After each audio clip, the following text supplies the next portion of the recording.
ये जो हुआ है जड़ावाला में, इंसान ऐसा काम करते हैं? ये इंसानों का काम नहीं, ये दरिंदों का काम है, दरिंदगी है ये।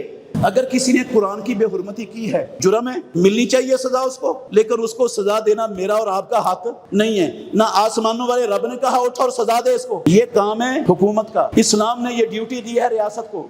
कितने वाकयात हो गए पूरी दुनिया में जो इस्लाम का चेहरा बदनाम हुआ इन गलत हरकतों की वजह से। अल्लाह की कसम, जिन हरकतों का इस्लाम से ताल्लुक नहीं, इस्लाम क्या, मैं कहता हूं इन हरकतों का इंसानियत से ताल्लुक नहीं। जो सारे ईसाइयों के घर जलाए गए, क्यों जलाए गए? उनका क्या कसूर है? कसूर कोई करे, सजा किसी को दी जाए, किस नबी का तरीका है, किस इस्लाम का हुक्म है, ये किस कुरान में लिखा हुआ है? मैं ऐसे लोगों को इंसान नहीं मानता हूं। इनको इंसान मानना इंसानियत की तौहीन है। और हम जा के उनकी मदद करते हैं, उनको मजबूत करते हैं, खड़ा करते हैं। शाबाश, तुम सच्चे आज के रसूल हो, हम तुम्हारे साथ हैं, चलो आगे।